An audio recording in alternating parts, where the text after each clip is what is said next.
أعوذ بالله من الشيطان الرجيم. بسم الله الرحمن الرحيم.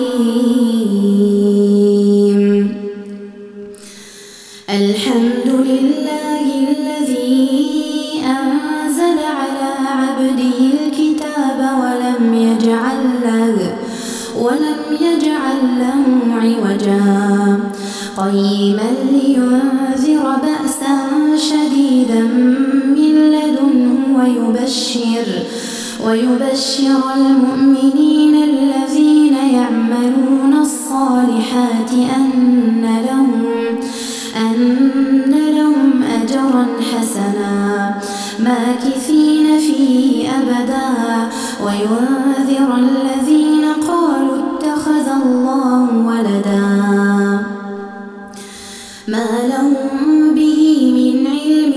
ولا لآبائهم كبرت كلمة تخرج من أفواههم إن يقولون إلا كذبا فلعلك باخع نفسك على آثارهم إن لم يؤمنوا بهذا الحديث أسفا إنا جعلنا ما على الأرض زينة لها لنبلوهم أيهم أحسن عملا وإنا لجاعلون ما عليها صعيدا جرزا أم حسبت أن أصحاب الكهف والرقيم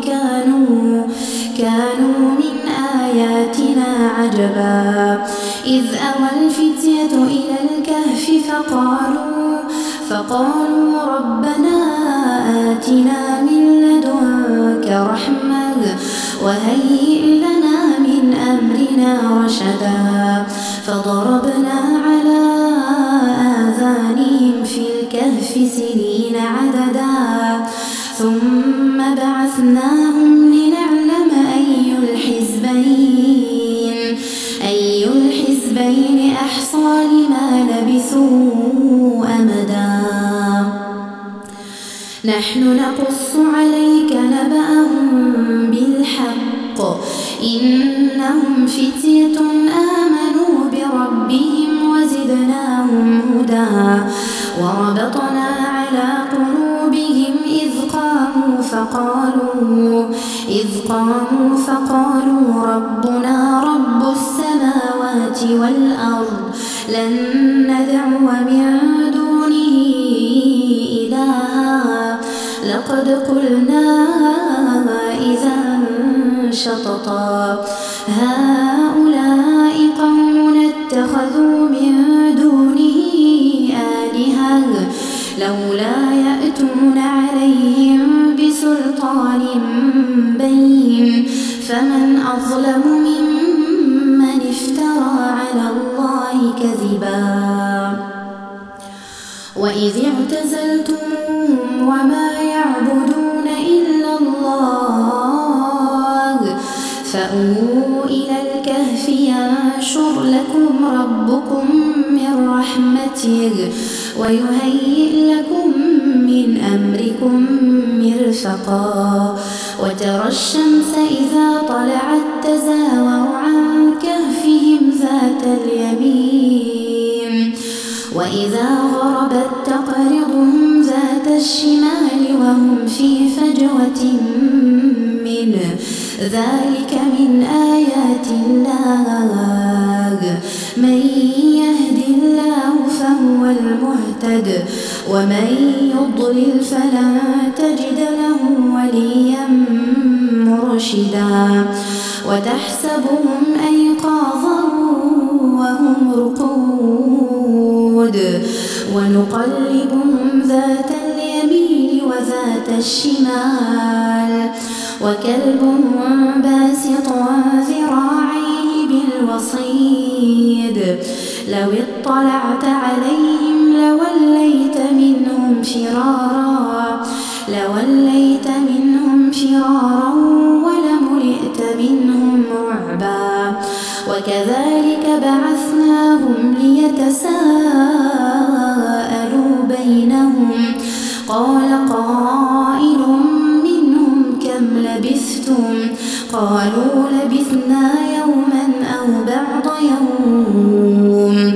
قالوا ربكم أعلم بما لبثتم فابعثوا أحدكم بورقكم هذه إلى المدينة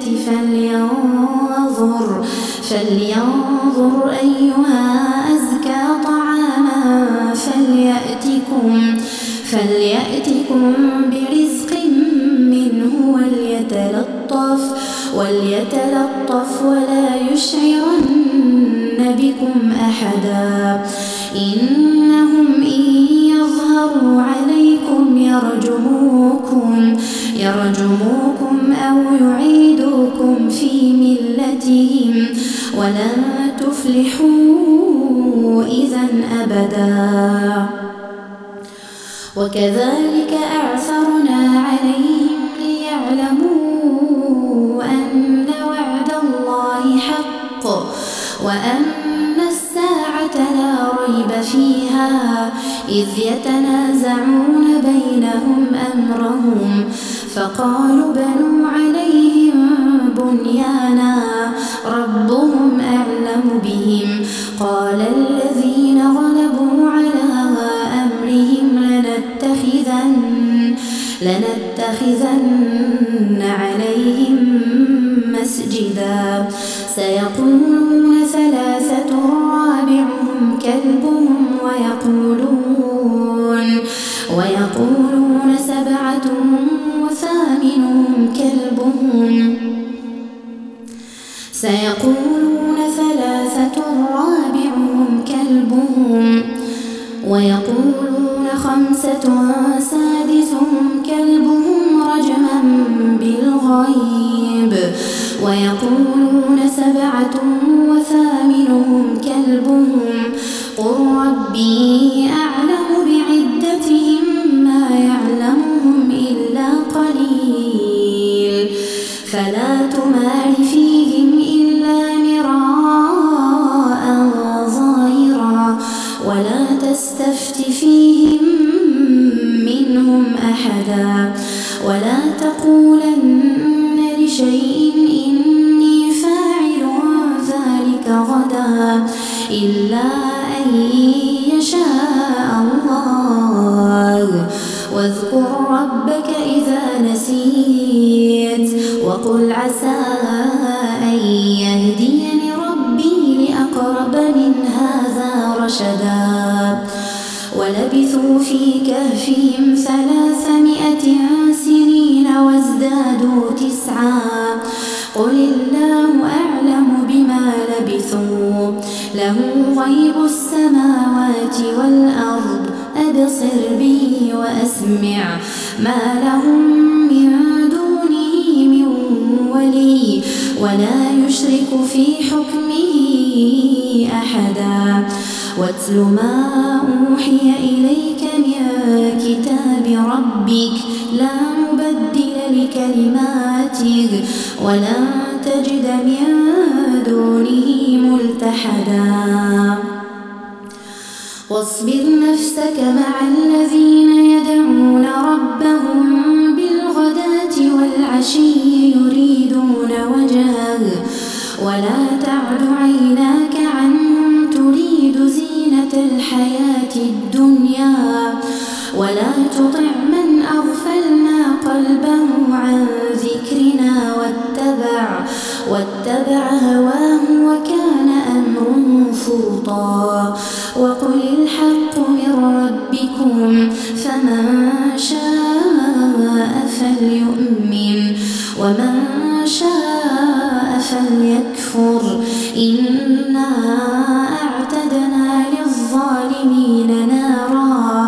نارا أحاط بهم سرادقها وإن يستغيثوا يغاثوا بماء كالمهل يشوي الوجوه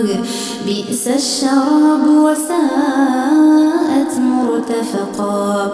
إن الذين آمنوا وعملوا الصالحات إنا لا نضيع أجر من أحسن عملا أولئك لهم جنات عدن تجري من تحتهم الأنهار يحلون فيها من أساور من ذهب ويلبسون ثيابا خضرا من سندس واستبرق متكئين فيها على الأرائك نعم الثواب وحسنت مرتفقا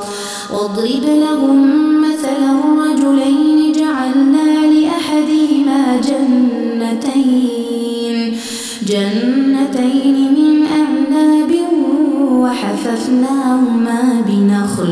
وحففناهما بنخل وجعلنا بينهما زرعا كلتا الجنتين آتت أكلها ولم تظلم منه شيئا وفجرنا خلالهما نهرا وكان له ثمر فقال لصاحبه وهو يحاوره أنا أكثر منك مالا وأعز نفرا ودخل جنته وهو ظالم لنفسه قال ما أظن أن تبيد هذه أبدا وما أظن الساعة قائمة ولئن رددت إلى ربي لأجدن خيرا منها منقلبا قال له صاحبه وهو يحاوره أكفرت بالذي خلقك من تراب ثم من نطفة ثم سواك رجلا لكن هو الله ربي ولا أشرك بربي أحدا ولولا إذ دخلت جنتك قلت ما شاء الله لا قوة إلا بالله إن ترني أنا أقل منك مالا وولدا فعسى ربي أن يؤتيني خيرا من جنتك ويرسل عليها حسبانا من السماء فتصبح صعيدا زلقا أو يصبح ماؤها غورا فلن تستطيع له طلبا وأحيط بثمره فأصبح يقلب كفيه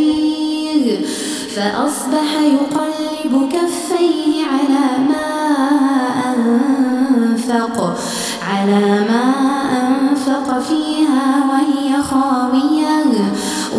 خاوية على عروشها ويقول يا ليتني لم أشرك بربي أحدا ولم تكن له فئة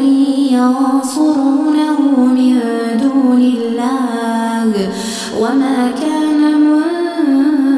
منتصرا هنالك الولاية لله الحق هو خير ثوابا وخير عقبا واضرب لهم مثل الحياة الدنيا كماء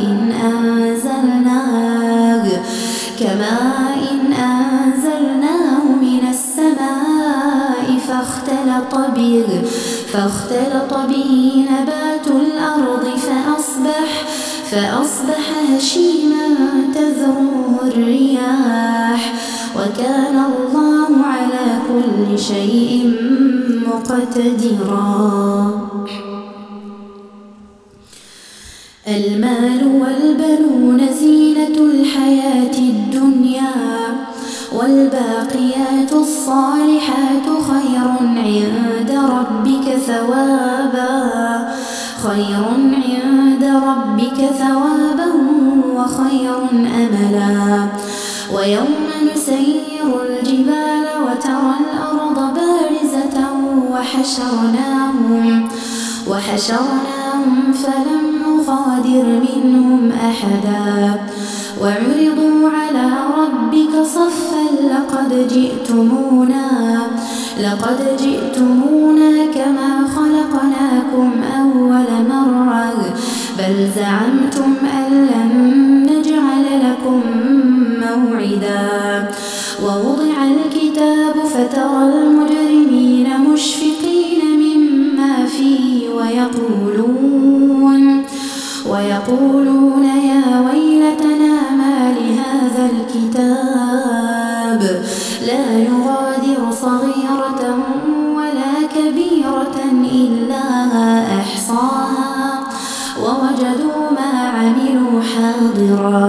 ولا يظلم ربك أحدا. وإذ قلنا للملائكة اسجدوا لآدم فسجدوا إلا إبليس كان من الجن ففسق عن أمر ربه أفتتخذونه وذريته أولياء من دوني وهم لكم عدو بئس للظالمين بدلا. ما أشهدتم خلق السماوات والأرض ولا خلق أنفسهم وما كنت متخذ المضلين عضدا. ويوم يقول نادوا شركائي الذين زعمتم فدعوهم فلم يستجيبوا لهم وجعلنا بينهم موبقا. ورأى المجرمون النار فظنوا أنهم مواقعوها ولم يجدوا عنها مصرفا. ولقد صرفنا في هذا القرآن للناس من كل مثل وكان الإنسان أكثر شيء جدلا. وما منع الناس أن يؤمنوا إذ جاءهم الهدى ويستغفروا ربهم إلا أن تأتيهم سنة الأولين أو يأتيهم العذاب قبلا. وما نرسل المرسلين إلا مبشرين ومنذرين ويجادل الذين كفروا بالباطل ليدحضوا به الحق واتخذوا آياتي وما أنذروا هزوا. ومن أظلم ممن ذكر بآيات ربه فأعرض عنها ونسي ما قدمت يداه إنا جعلنا على قلوبهم أكنة أن يفقهوا وفي آذانهم وقرا وإن تدعوهم إلى الهدى فلن يهتدوا إذا أبدا. وربك الغفور ذو الرحمة لو يؤاخذهم بما كسبوا لعجل لهم العذاب بل لهم موعد لن يجدوا من دونه موئلا. وتلك القرى أهلكناهم لما ظلموا وجعلنا لمهلكهم موعدا. وإذ قال موسى لفتاه لا أبرح حتى أبلغ مجمع البحرين أو أمضي حقبا فلما بلغا مجمع بينهما نسيا نسيا حوتهما فاتخذ سبيله في البحر سربا فلما جاوزا قال لفتاه آتنا غداءنا لقد لقينا من سفرنا هذا نصبا قال أرأيت إذ أوينا إلى الصخرة فإني نسيت الحوت وما أنسانيه إلا الشيطان أن أذكره واتخذ سبيله في البحر عجبا قال ذلك ما كنا نبغ فارتدا على آثارهما قصصا فوجدا عبدا من عبادنا آتيناه رحمة من عندنا وعلمناه من لدنا علما قال له موسى هل أتبعك على أن تعلمني مما علمت رشدا قال إنك لن تستطيع معي صبرا وكيف تصبر على ما لم تحط به خبرا قال ستجدني إن شاء الله صابرا ولا أعصي لك أمرا قال فإن اتبعتني فلا تسألني عن شيء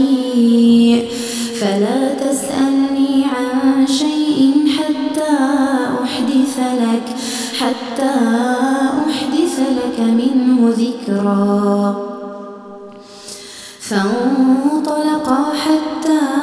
إذا ركبا في السفينة خرقها قال أخرقتها لتغرق أهلها لقد جئت شيئا إمرا قال ألم أقل إنك لن تستطيع معي صبرا قال لا تؤاخذني بما نسيت ولا ترهقني من أمري عسرا فانطلقا حتى إذا لقيا غلاما فقتله قال أقتلت نفسا زكية بغير نفس لقد جئت شيئا نكرا قال ألم أقل لك إنك لن تستطيع معي صبرا قال إن سألتك عن شيء بعدها فلا تصاحبني قد بلغت من لدني عذرا فانطلقا حتى إذا أتيا أهل قرية استطعما أهلها فأبوا أن يضيفوهما فوجدا فيها جدارا يريد أن ينقض فأقامه قال لو شئت لاتخذت عليه أجرا قال هذا فراق بيني وبينك سأنبئك بتأويل ما لم تستطع عليه صبرا أما السفينة فكانت لمساكين يعملون في البحر فأردت أن أعيبها وكان وراءهم ملك يأخذ كل سفينة غصبا وأما الغلام فكان أبواه مؤمنين فخشينا أن يرهقهما طغيانا وكفرا فأردنا أن يبدلهما ربهما خيرا منه زكاة وأقرب رحما وأما الجدار فكان لغلامين يتيمين في المدينة وكان تحته كنز لهما وكان أبوهما صالحا فأراد ربك أن يبلغ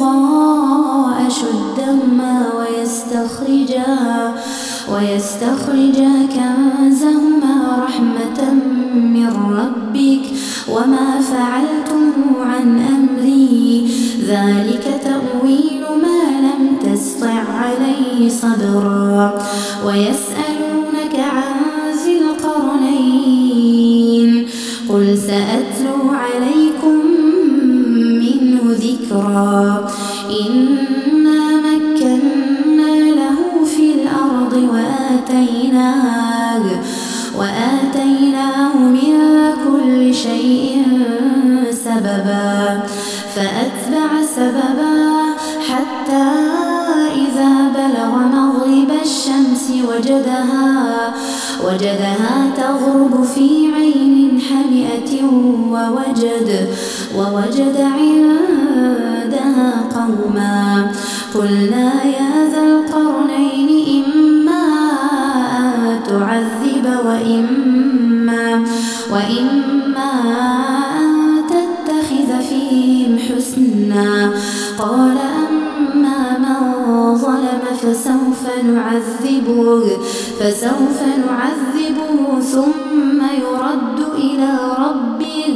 ثم يرد إلى ربه فيعذبه عذابا نكرا وأما من آمن وعمل صالحا فله جزاء الحسنى وسنقول له من أمرنا يسرا ثم أتبع سببا حتى إذا بلغ مطلع الشمس وجدها تطلع على قوم لم نجعل لهم من دونها سترا كذلك وقد أحطنا بما لديه خبرا ثم أتبع سببا حتى إذا بلغ بين السدين وجد من دونهما قوما لا يكادون يفقهون قولا قالوا يا ذا القرنين إن يأجوج ومأجوج مفسدون في الأرض فهل نجعل لك خرجا على أن تجعل بيننا وبينهم سدا قال ما مكني فيه ربي خير فأعينوني بقوة أجعل بينكم وبينهم ردما آتوني زبر الحديد حتى إذا ساوى بين الصدفين قال انفخوا حتى إذا جعله نارا قال آتوني أفرغ عليه قطرا فما استطاعوا أن يظهروا وما استطاعوا له نقبا قال هذا رحمة من ربي فإذا جاء وعد ربي جعله دكا وكان وعد ربي حقا وتركنا بعضهم يومئذ يموج في بعض ونفخ في الصور فجمعناهم جمعا وعرضنا جهنم يومئذ للكافرين عرضا الذين كانت أعينهم في غطاء عن ذكري وكانوا لا يستطيعون سمعا أفحسب الذين كفروا أن يتخذوا عبادي من دوني أولياء إنا أعتدنا جهنم للكافرين نزلا قل هل ننبئكم بالأخسرين أعمالا الذين ضل سعيهم في الحياة الدنيا وهم يحسبون أنهم يحسنون يحسنون صنعا أولئك الذين كفروا بآيات ربهم ولقائه فحبطت أعمالهم فلا نقيم لهم يوم القيامة وزنا ذلك جزاؤهم جهنم بما كفروا واتخذوا آياتي ورسلي هزوا إن الذين آمنوا وعملوا الصالحات كانت لهم جنات الفردوس نزلا خالدين فيها لا يبغون عنها حولا قل لو كان البحر مدادا لكلمات ربي لنفد البحر قبل أن تنفد كلمات ربي ولو جئنا بمثله مددا قل إنما أنا بشر مثلكم يوحى إلي أنما إلهكم إله واحد فمن كان يرجو لقاء ربه فليعمل عملا صالحا ولا يشرك بعبادة ربه أحدا. طيب الله أسمعكم، جزاكم الله خيرا، مشكورين على حسن الاستماع وشكرا لكل الداعمين، جزاكم الله خيرا جميعا.